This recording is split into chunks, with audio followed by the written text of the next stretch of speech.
Today on Outside the Box Reviews, we are looking at the NECA Predator Series 4 Boar Predator. One thing that's really surprised me about this wave so far is that this seems to be the most popular of the grouping.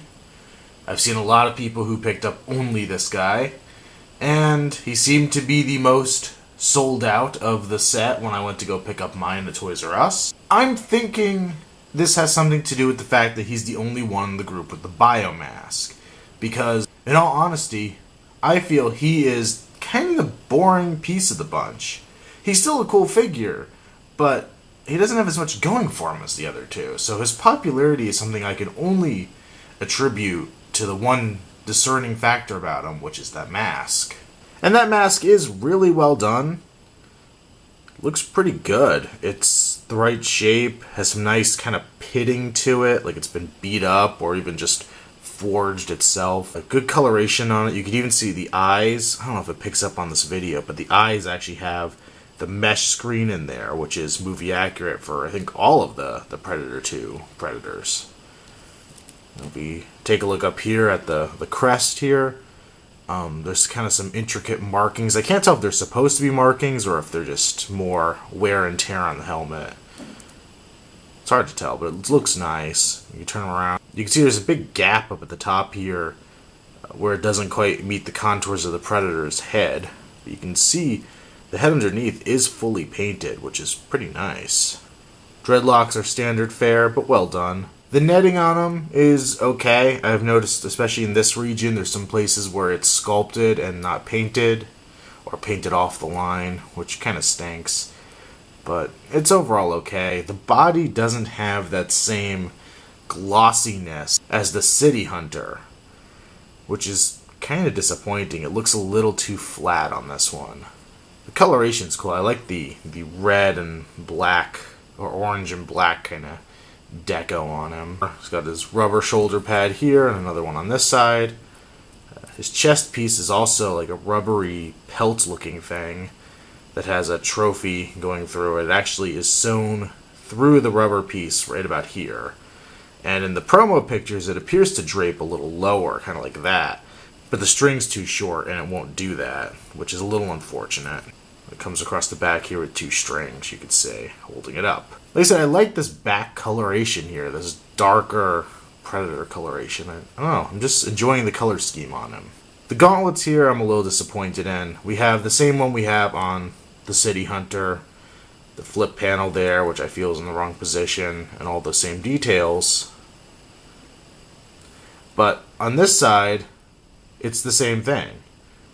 It's not even molded separately for this arm, because you could see the panel, the flip panel, is still there on the bottom. Which is kind of lame.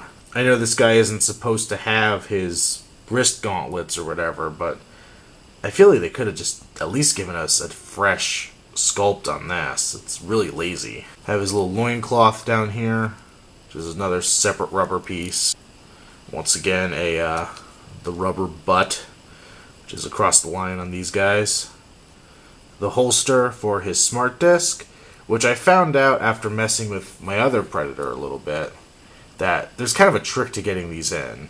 You take the disc itself, which for this guy is a nice silver, and I like the fact that the inside of the holster is colored to match the disc, so that way if I get these confused I know which one went to him. If you take it and put it in the holster and kind of pull up the edges, you can get a better seal on it than you can just trying to press it in. Now, on camera, it's not working out too well for me, but it is doable, and it looks a little bit better, and it holds a little bit better than just trying to press it in there. Which is nice, which means he can have his weapon on his side. But seeing as this is his only weapon whatsoever, no plasma caster, no gauntlets, nothing, this is always going to be in his hand for me. So fortunately, his hand is sculpted to hold it. If we take a look back at the City Hunter's hand, you can see he just had the spread open hand that wouldn't really hold the weapon for anything. Boar has his fingers kind of in this special position to hold that disc. So the disc itself slides really easily onto his fingers. It's really nice. Once again, I kind of wish they would have had it in its open form instead of its closed form. I would have sacrificed never being able to get it onto his hip if I could have had it in attack mode, I think. but it still works well, and he looks good with it. Coming down here, just like the other Predators in this wave, he has his knee guards and his shin guards with his bare feet. For articulation, he has a ball-jointed head, pin and socket shoulders, bend and swivel at the elbow, ball-jointed wrist, ball-jointed waist, pin and socket legs, not hindered because he has a rubber butt. Go in and out, back and forth, swivel at the upper leg, bend 2 places at the knee, and his ball-jointed foot. So overall, I think Boar is a nice addition to the line. I don't really see why people are clamoring for him quite as much as they are, seeing as he's nothing all that special. He's kind of bland in the lack of accessories, but he's well sculpted, decently painted, and I mean, he's a good filler Predator.